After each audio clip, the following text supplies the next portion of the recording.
Welcome back. Friend. I invite you to sit back with me. Relax. Take a deep breath. Let the sound of the crackling fire seep into your ears. Feel the warm fuzzy bliss tickle your heart. It's time for another story. Let's begin. This all happened a while ago, and I regret not writing about it until now. As with many drug experiences, memories seem to fade even faster than they normally do. Luckily, most details of the evening are still fresh in my mind, as I expect they will be for some time. I realize that this is a very long story, but I can't make any apologies for that. It's just as long as it needs to be. If you don't want to read yet another first-time MDMA story, feel free to skip down to part 2 where the shit hits the fan. Part 1. It was the first concert of the year, and my two friends and I had been looking forward to it for weeks. I was especially excited for the show. It was one of my favorite artists, and it would be the first time I attended a show high on anything but weed. The three of us each had Molly, 150 milligrams for me, 100 milligrams each for my two friends. I had never seen a chemical so pure before. It wasn't powder, it was legitimate crystal. I had never rolled before, nor had one of my friends, we'll call her Evelyn. She was the driver that night. In addition, my other friend and I, we'll call him Jerry, and I were also planning to take a hit of acid. I had taken acid once before, from the same strip, and I knew it to be rather weak. I'd say I reached A and on the Shulgin scale, ++ once I smoked. We also rolled up the last of our blueberry kush in a joint to smoke before the show. On the day of the concert, a confluence of odd events occurred. Evelyn saw a black cat on the railroad tracks outside her apartment that had been sliced in two by a train. Later, when she was on her way to pick me up, her car got a flat tire and we had to wait an hour at a Walmart while it got replaced. As we drove on the highway to pick up Jerry, we were pulled over for going 86 mph. Road note: driving while intoxicated or tripping is dangerous and irresponsible because it endangers other people. Don't do it. Evelyn wasn't lucky enough to get off with a warning, female cops, and as we continued on with a speeding ticket in hand, we were at least glad to agree that it was a good sign that we had gotten our police encounter over with for the day. The concert was about an hour and a half away, and we left with plenty of time to spare. Jerry and I placed our hits under our tongues when we were about 45 minutes out. Evelyn, who had never done anything stronger than cannabis, abstained. We both still felt at baseline when we arrived at the venue. We parked the car and searched for a place to smoke. We settled at a wonderful, isolated spot behind the venue. The view was gorgeous. We were near a river, and the lights from the nearby metropolis twinkled in the ripples of the water. I felt huge. The blueberry high mingled with the burgeoning acid trip, and I felt the world ebbing with my breath. I was filled with a familiar sense of peace. I grinned at Jerry and said, "I think this stuff is stronger than the last time." He smiled back. I could feel the acid creeping up as we checked our tickets, stood in line, and waited for the opening act to perform. I was an acid novice, so it's hard for me to qualitatively describe what the drug was doing to me. It was stronger than my last hit, yes, but still not strong, probably not even 100 mg. Nevertheless, I clearly felt under the influence of a psychedelic. My vision breathed as I did, and I felt a fundamental calmness mixed with excitement. A new sort of energy coursed through my body, the sort that I imagined when I heard people speak of channeling energy. The night was off to a great start. This seems like a good point to pause and describe myself a little. I had tripped several times before, the aforementioned LSD, mushrooms, and 2CE mostly, and smoked heavily. I had never tripped in a public setting before, and in fact had always doubted that such a thing would be enjoyable. I had also never taken MDMA before, but it had been at the top of my to-do list for years. I am, by nature, introverted and not a little shy. It was something I used to really beat myself up about, I couldn't shake the feeling that I was always being judged for being quiet or a bore. As I came to realize that other people spent about as much time judging and criticizing me as I did them, that is to say, not really at all, my insecurities faded but my proclivities remained the same.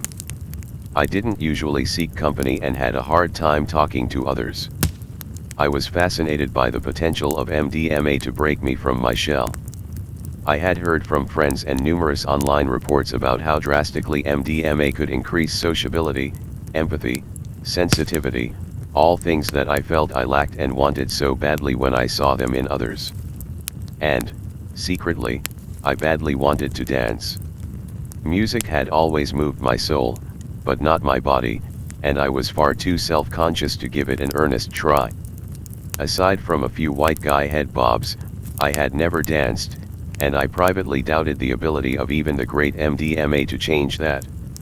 Jerry had described the first band's sound as some high school kids who play pop music and made it big somehow, so as they walked onto the stage, I was expected something like a watered-down Belle and Sebastian. Luckily, their live show transcended the album and by the second number I was sold. Jerry was acid grooving to the music, while Evelyn and I stood near the back and bobbed our white heads. Occasionally I would look at Evelyn and smile, as if to acknowledge how ridiculous it was that there was a rocking band playing with dozens of dancing and free souls all around us and we were too self-conscious to do what everyone else was doing, although for all I knew she didn't want to dance, and that is, of course, perfectly fine. The joy of the crowd should have been infectious, but I felt slightly too awkward to really get into the spirit.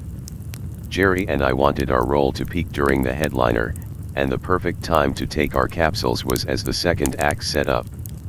Evelyn bowed out of taking the Molly, so Jerry and I each placed capsules containing 100 milligrams of MDMA in our mouths and washed it down with the most expensive bottled water I had ever drank. By this time, the acid had reached its peak effects while the cannabis high was weakening by the minute. The second act began performing, blaring glitch hop that seemed out of place with the other music, but I loved it regardless.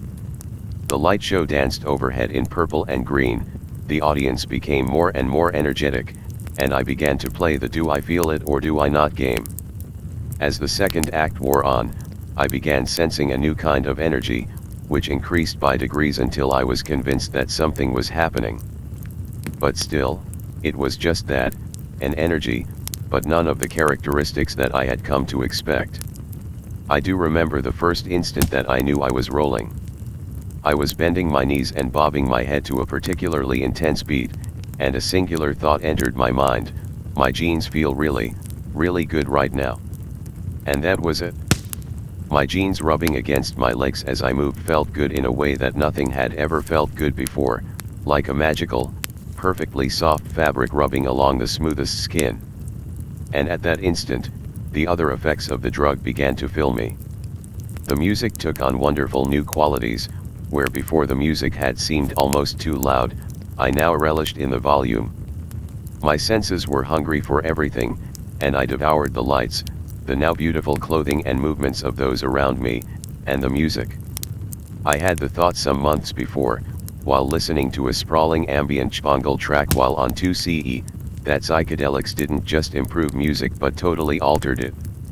It was like software running on different hardware, like it pushed separate and previously unknown switches. MDMA is similar, I think.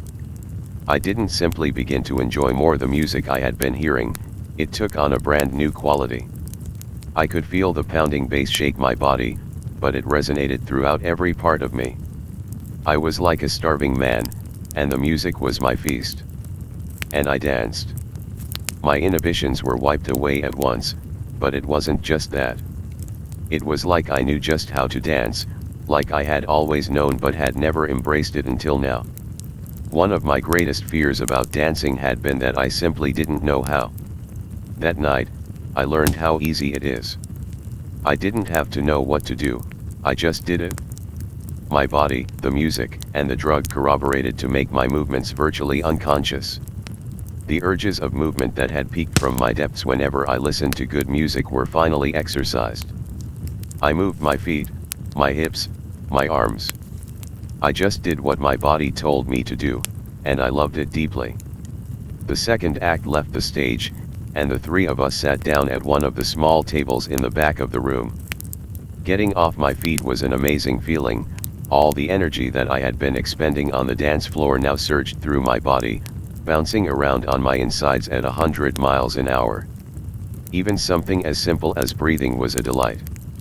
I felt like I was humming in harmony with the vibrations of everything around, and every breath was perfect, just like it was supposed to happen.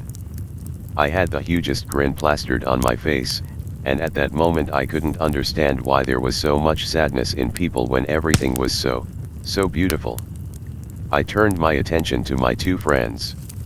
Jerry was smoking a cigarette and wore a smile to match mine. We exchanged a look, and I'm sure he understood what was on my mind just as well as I understood what was on his. I turned my attention to Evelyn, and in an instant every kind thing she had ever done for me flashed into my mind. I was struck by the things she had done for me out of the goodness of her heart, and I was awestruck by the simple beauty of that. Any time that someone does something out of the goodness of their heart, it is a beautiful and sacred gift, and I won't forget it. My friends and I guzzled water and talked, I don't remember about what. As the headliner was setting up to perform, I remembered that I had another capsule containing 50 ml of Molly in my pocket. I hesitated. I already felt great. Did I need more? Might it be too much? I thought back to last year, to the first time Jerry and I had ever tripped. We had taken Hawaiian baby wood rose seeds, and I had said I didn't want to smoke because I wanted to experience the trip on its own. All right, Jerry said, but for what it's worth, maybe it's not about having a Hawaiian baby wood rose experience but about having an experience. It can only make you feel better. I had no answer for that then, and I didn't now. I happily swallowed my capsule just before the band came on stage. I've avoided mentioning the names of the artists at the concert, since that lineup only played a few shows together and, for reasons that will soon become clear, it wouldn't be too difficult to identify my friends. Suffice to say, however, that the headlining band was perfect for the state of mind I was in that night. The acid and the MDMA had peaked, and the music was warm, familiar, and childlike. My dancing became more varied, but more importantly, I had fallen in love with my movements. There was nothing, I thought, that I would rather be doing at that moment. Not content to stay in one place, I started dancing in circles around Evelyn, who would laugh at the spectacle.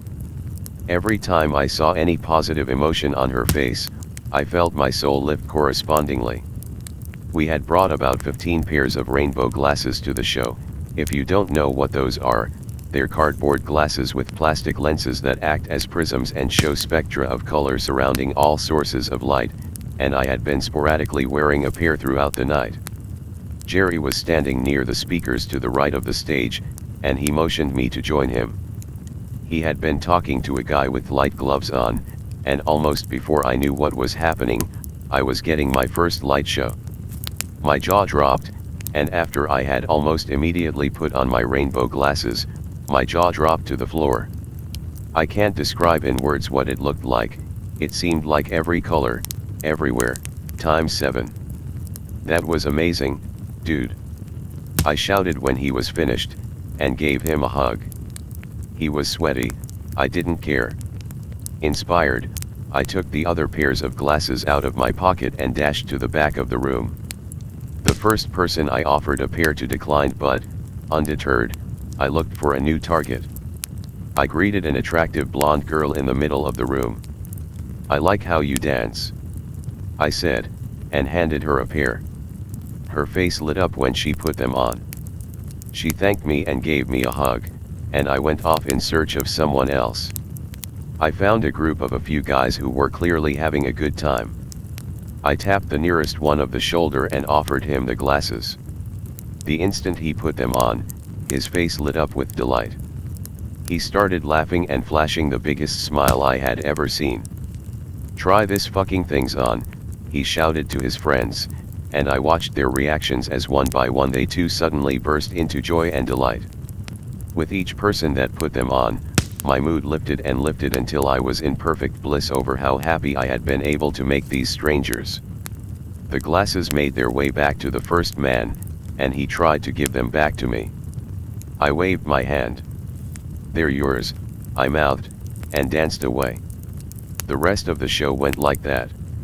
I danced, making sure to buy a bottle of water whenever my mouth felt dry, and once tipping the nice ladies at the bar $5. I only stopped dancing a few times to hug Evelyn. She's a lot like how I described myself earlier, and it seems like sometimes we have a hard time talking to each other for that reason. It was an amazing feeling having those barriers broken down and being able to see and talk to my good friend the way I had always wanted to. But of course, the show had to eventually end. We filed out almost immediately.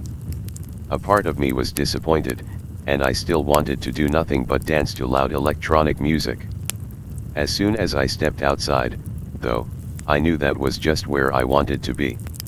It was a cool night, and it offered a whole new range of sensations than the loud and stuffy room in which I had spent the last few hours. My skin tingled, the cold air refreshed and reinvigorated me. The three of us quickly found a bench of the street near the river. It's hard for me to describe just how everything looked at that moment. Everything took on an ineffable quality, like a sparkle, and like breathing. The river stretched on and on, as far as I could see, and a rainbow of colors reflected and refracted on its surface from the buildings on the other side. I looked at Evelyn, she smiled, and I at last realized what a beautiful girl she really is. I looked at Jerry, and all the qualities I admired and loved in my old friend seemed to be painted on his face. The world there on that bench was, in a word, perfect. "You know," I began, "I've always thought that if a person says something about somebody when they're not around, then you know they really mean it, right? Well, Evelyn, I was talking to Jerry the other day and I said, you know, Evelyn is a pretty cool kid. And he said, yeah, Evelyn is really cool. He said that, Evelyn. He didn't have to say it, but he did." Jerry smiled hugely and nodded. "It's true, I did say that." We continued in this fashion for a few minutes, taking delight in the delight we brought our friend. There was a pause in the conversation. "Jerry," I said abruptly, "square up." I immediately sat upright and extended my arms as wide as I could. He did the same, and we hugged. I don't think we had done that in years. "I love you, man," I said, and he replied the same. "We don't do that enough, man," Jerry said, and I agreed. I hugged Evelyn and told her I loved her too. We still had a little bit of weed left, and after making sure that no one would walk up on us, we each took 2 or 3 hits from Jerry's one-hitter. The weed brought back some of the feelings I had earlier, but I felt like it augmented the acid more than the MDMA. We laughed and talked for a few more minutes before Evelyn decided that she was cold. We agreed to talk back to the car to get a jacket and warm up. I stood up and walked away with 2 of my closest friends, on top of the world, full on the life and love that had always surrounded me but that I had never noticed before. Part 2. It was much warmer in the car. I hadn't noticed how the cold had affected me, but I was glad to be out of the breeze. My friends and I continued our conversation from the bench with unabated good vibes. After a few minutes, one of us in the car commented on a group of young men on bicycles slowly riding up the sidewalk about 10 feet in front of the car. I won't mince words, these were some shady looking motherfuckers and they had clearly either just gotten in some shit or were about to. And in fact, just a few seconds after we noticed them, a police cruiser rolled up behind them and turned its lights on. We quickly assessed the situation. It was 2 a.m. in a bad part of town, we were the only car in the lot, and it looked like they were there to sell us drugs. Even if it didn't, we all agreed that this was not a place we needed to be. We pulled out of the lot and got the hell out of there. We drove around aimlessly for a minute, looking for a place to settle. But before Jerry could say that we were going the wrong way down a one-way street, we slammed into the side of a police car. Note, Driving while intoxicated or tripping is dangerous and irresponsible because it endangers other people. Don't do it. I don't remember what happened immediately after the crash. I saw right away that we had hit the car as it was traveling to the left. The two vehicles were sprawled across the intersection at odd angles. I couldn't see the damage to Evelyn's car, but I saw that we had hit the police car in the back, not the front. The officer appeared to be unharmed, and so did we. We were in shock. All I remember until I was taken out of the car was Evelyn's crying, and Jerry and I trying to tell her it would be okay. But she was beyond consolation. My heart went out to her in that moment, and I will never forget that look in her eyes. I don't remember how long it took for backup to arrive on the scene. It seemed like ages, but with the volume of cops in the area, it couldn't have been long. Police were everywhere around the intersection, and they continued to arrive as events transpired. An officer came to my door first. "Step out of the car." "Am I under arrest?" "No, you're not." "Do I have to get out of the car?" "Yes, you do." I got out. I was terrified. I didn't know what the laws regarding people in my situation were, and I didn't know if it mattered. We didn't just hit any car, we hit one of their own. I didn't have anything on me, but I was high as a kite and I didn't put it past the police to make my life very difficult anyway. "Do you have any drugs on you or anything I should know about?" "No, sir." "Well, you mind if I search you so I know you're telling the truth?" "Yes sir, I do mind. I need to search you so I know you're not carrying a weapon or something you can hurt me with." I didn't know if that was true or not, but I realized that I wasn't going to keep this man out of my pockets. I consented, and he started to pat me down. "Is there anything that's going to poke me in there?" "Nothing sharp." "No, sir." Once satisfied that I was clean, he had me stand with another officer off to the side while they dealt with my friends. The cop they stuck me with was a real tough guy, one of those who are out to give you a hard time. "So why didn't you want to be searched earlier, huh?" "I'm a man of principle." He shook his head. "It just makes you look guilty," he sounded somewhat disgusted. I didn't reply, and instead watched what was going on with my friends. Jerry was going through the same ordeal that I had with the cop. My heart sank. He wasn't clean, he had his one hitter, and worst of all, he was carrying Evelyn's capsule of Molly. I prayed that he had the presence of mind to swallow it in the car. The exchange between Jerry and the cop was becoming heated. I was situated too far away to make out what they were saying, but I could tell that Jerry was standing his ground in refusing to be searched without being charged with a crime, and the cop, sensing that he had his man, was insisting with every increasing fervor that Jerry let himself be searched. I don't know what the breaking point was in the standoff. I expect that the cop threatened to call in drug dogs and it would only make it worse for Jerry if he did. In any case, I watched as the officer reached into Jerry's pocket. He found a cigarette pack and looked inside. He looked at Jerry, and I watched his lips form the words "You are under arrest." Jerry turned around and held his head high as the cuffs were placed around his wrists. He was led to the back of a squad car, and the police turned their attention to Evelyn. Evelyn proved to be a much easier target. Jerry and I had a few run-ins with the police between this, but she was much more naive. To give you an idea of the environment she comes from, she grew up on a small farm in a very conservative family in the South. Her parents are unambiguously racist.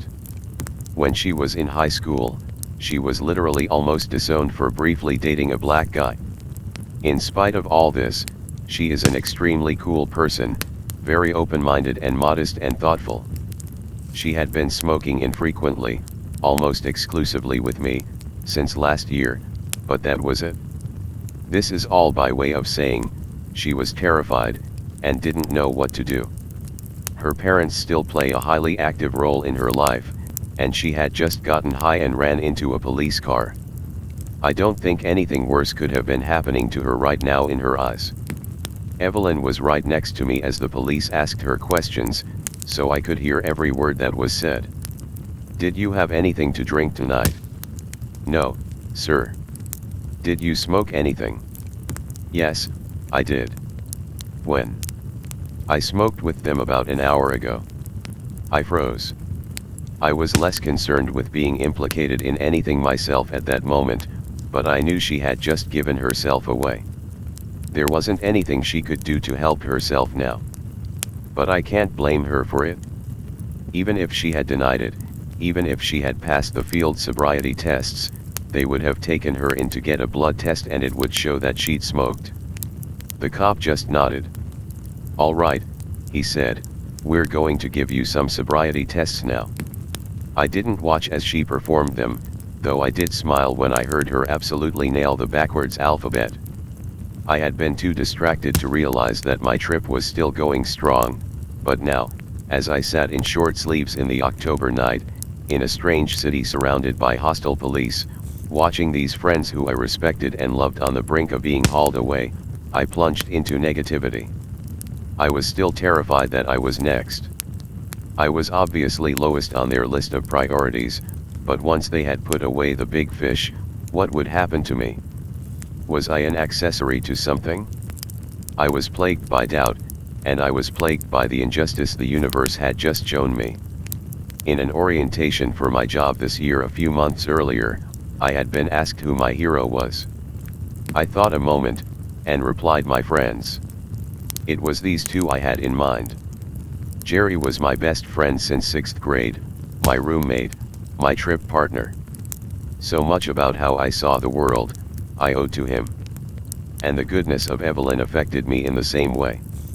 We all have friends, but few and far between are the friends we can truly say we respect, who connect to us on a deeper level, and who inspire us to better things by their examples. These were smart people, all of us on full scholarship at our school, people who committed themselves to living harmless lives. And yet here they were, facing an infinitely frightening uncertainty. It was no comfort to me that I couldn't even blame the police for what they were doing. Yes, if our drug laws were the way I thought they should be, Jerry would be in as little trouble as I was. But I couldn't ignore the fact that we really did hit a police car, and but for half a second's difference, we really could have killed him. I couldn't expect them to act any differently than they did, and yet it all seemed so unfair. I sat, shivering, for what seemed like hours. I became frantic, and my fear worsened. By and by, my thoughts dissolved into one shaking mantra: I want this to be over. I want this to be over. I'm not proud of my lack of courage at that moment, but it is what it is. It's an experience that I hope I've learned from. One of the officers approached me. I froze up. You're free to go, he said. I couldn't believe it. My disbelief must not have shown, because he continued unabated. Do you have anyone you can call that can pick you up? Yeah, I'll call my girlfriend. How far away does she live? I think it'd be a couple of hours from here.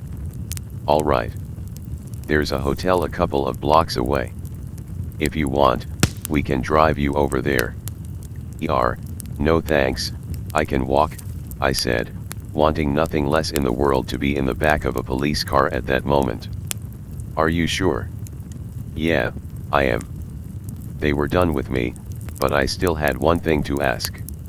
What's going to happen to them? Well, she's going to jail for a DUI. And the other one's going in for paraphernalia. My hopes brightened at that last statement. If it was just paraphernalia, and not possession, that must mean they didn't find the Molly. Holding this one bit of good news in my heart, I took my phone out of my pocket and walked off. It was a hard call to make. My girlfriend, we'll call her Ally, has been Evelyn's best friend since their freshman year of high school. In fact, that's how Evelyn and I knew each other. I don't need to repeat the phone call here. I told her what happened. She asked if I was okay. I said yes. She told me to just find a place to stay until she could get there. I thanked her profusely, and when I told her I loved her, I don't think I had ever meant it that much before. Now that I was away from the police, I was faced with a new problem. In my hurry to get away from the scene of the crime, I neglected to ask exactly where the hotel was. I had a vague direction, and I determined to walk that way until I found it, damned if I was going back to ask. Now a new anxiety began to creep in, since it was now very late at night and the part of town I was in looked none too friendly. Thankfully, fate smiled upon me, and I came upon the hotel after only about 10 minutes of walking. I braced myself for whatever was to come, and walked in. Part 3. The lobby of the hotel was fairly small, with pairs of cushy chairs lining the glass walls. I approached the woman standing behind the long reference desk. She put on her best friendly face and introduced herself as Cindy, and asked if there was anything she could do for me.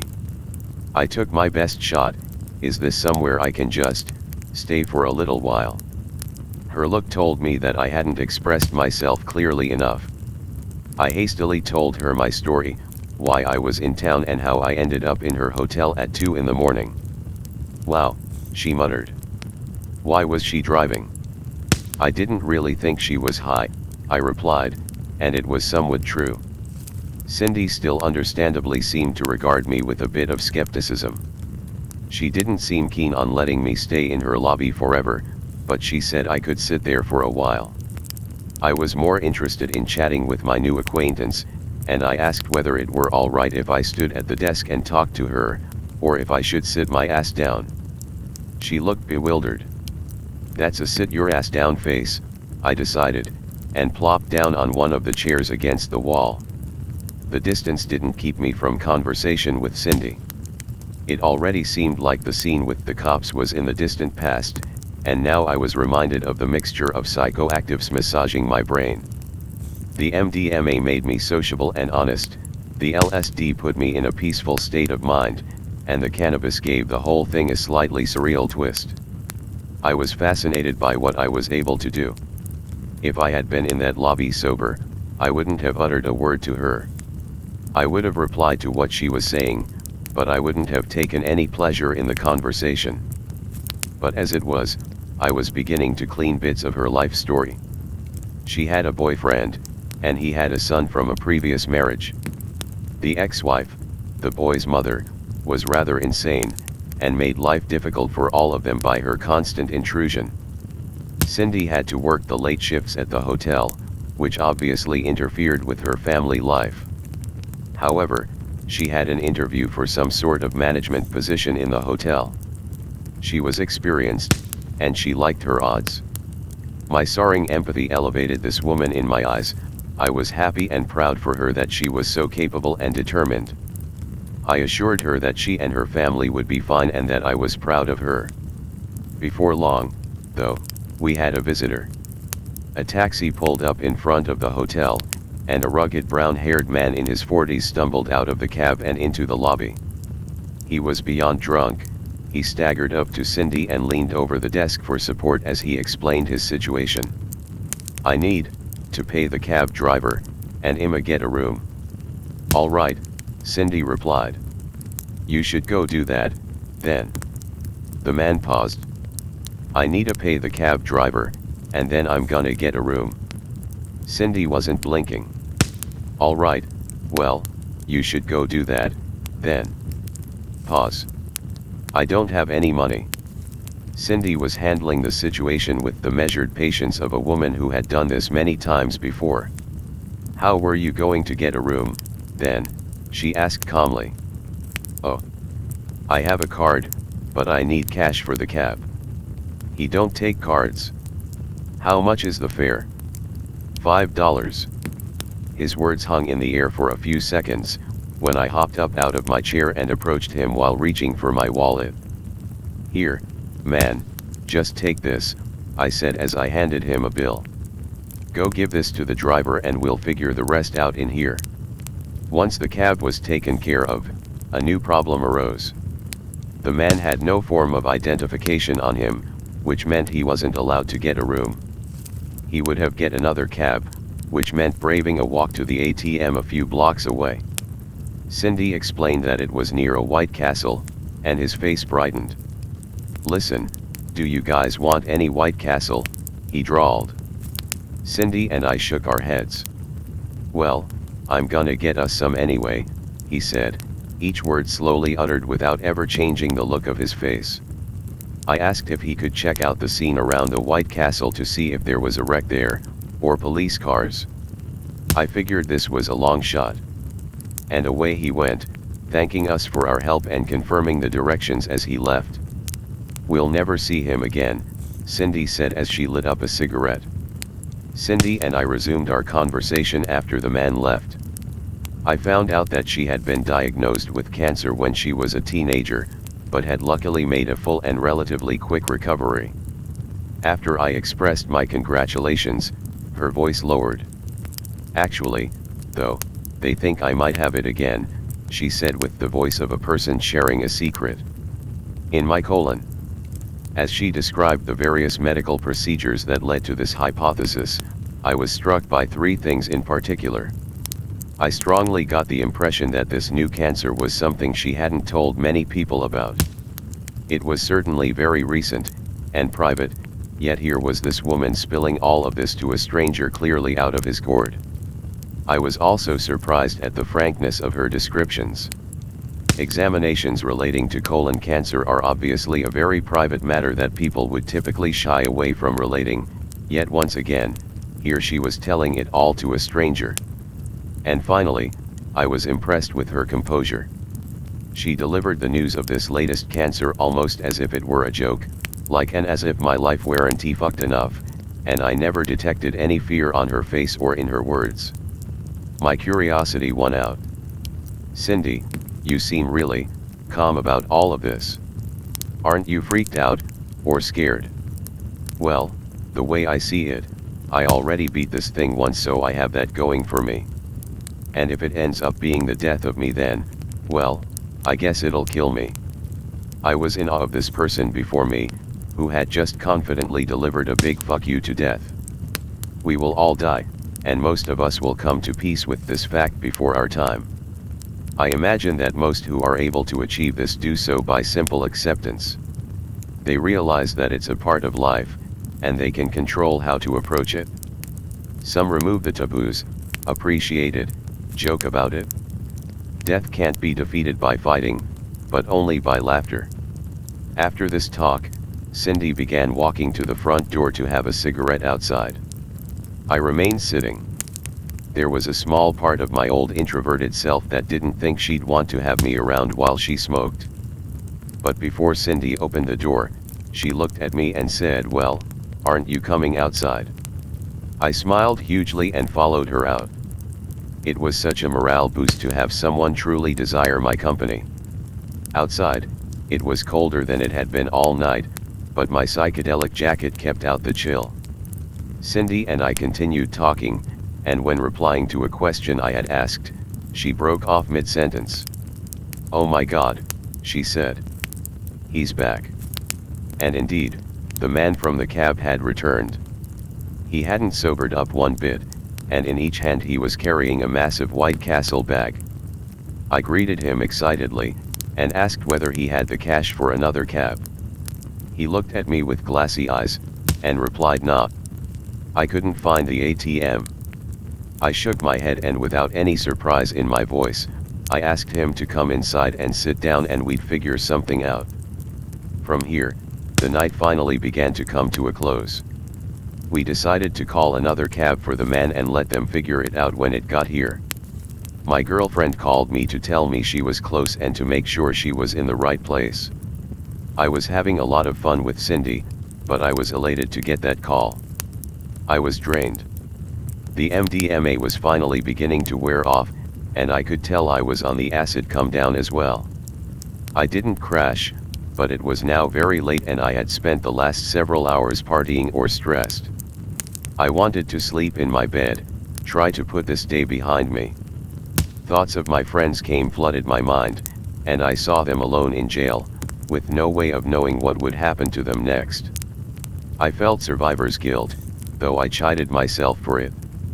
My best friend from high school is pretty reliably awake late into the night, and I texted him to explain the situation and to ask him to find out potential penalties for what my friends were arrested for.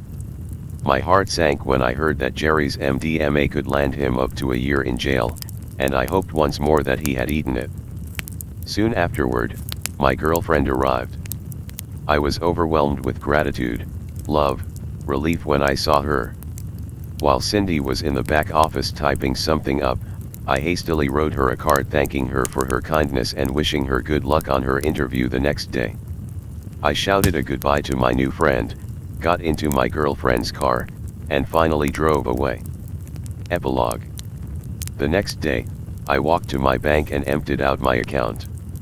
Evelyn's bond was $500, and I had just over that in savings. A friend and I drove to the town the next day intent on freeing her, but when we arrived we were told that she was already gone. When I inquired about Jerry, I was informed that his bond has been posted as well. A bit confused, we returned home. We found out that both of them had been freed by their parents, and were waiting at home. The legal details began to emerge. I won't bore you with the details, but in the end, Evelyn got a DUI and a few months of probation, while Jerry is on a diversion program. Assuming he passes all of his drugs tests for 3 months, the charges will be dropped and erased from his record. That night obviously left a great impact on me. Each main part of the evening taught me a particular set of lessons, it seemed. At the concert, I was finally freed of my inhibitions and had what I still call the time of my life. I discovered an appreciation of dancing that was particularly infectious the first few days afterward, when I just felt like dancing everywhere I went. It was as if I could feel the rhythm, or, rather, the beat, of the universe. I still get a sense that all of these after effects were largely the result of one moment at the show, when I just got it. It was sublime, perfect peace and bliss.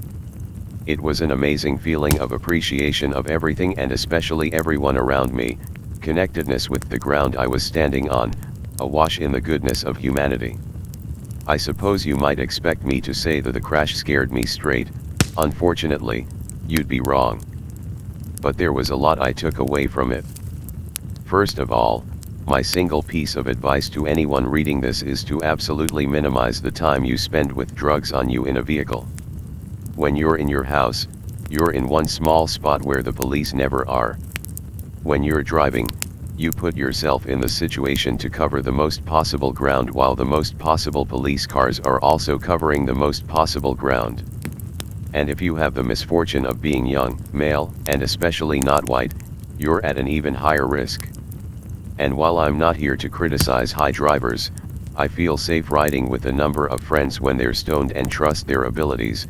This is as good a time as any to reflect on your high driving, whether you honestly think it impacts your reaction time or anything like that. If you are a great high driver, then knock yourself out. But a little self-honesty can keep you safe in unexpected ways. When I was at the motel waiting, I had the unique, for me, opportunity of going through the entire friend-making process in only a few hours. For someone who has always had difficulty speaking to strangers, the memory of that is invaluable. I was able to draw on that experience, and not only did it make it easier for me to communicate with others, I began to truly find pleasure in it. I felt like my barriers were broken down, and I realized that those barriers were only put up by me to keep myself from having any fun. After having an experience like that, it is sometimes difficult to understand how people could not be lining up to have one like it. One person I talked to said that he didn't want the euphoria that came from a chemical like MDMA, but rather he found his joy through love, beauty, etc. It was only a few weeks later, always too late on a good comeback, that I found a quote from Jonathan Ott, author of the Psychedelic Encyclopedia, "We're all on drugs, all of the time." It may be an oversimplification to say that oxytocin is the love hormone, but it does play a role in our subjective experience of many aspects of love. But what makes his oxytocin-based love more valuable and true than my MDMA-based love? Our emotions are made possible by the cocktail of endogenous drugs flowing throughout each of our brains. What matters is what you feel, and if you feel it, it's real. The experience I had that night was real, and it was powerful. The drug was responsible for the effects on my mind that night alone, but the long-lasting changes the experience left only occurred because I allowed myself to grow from the experience. The MDMA, LSD, and cannabis were tools, indispensable ones, in this case, but tools nonetheless. They allowed me to improve my mind within its own framework. And in spite of the crash, the worry, and the fear, I still count it as one of the best nights of my life. It's psychonaut wisdom that bad trips are often the best ones, because you learn more about yourself during a turbulent psychedelic experience than during a happier one. Myself and others in the psychedelic community often forget that the principle is only an instance of a larger truth, that difficult times and risky situations not only show you who you are, but by pushing the boundaries of experience, you show yourself what you are capable of. And that's that. I thank you for listening.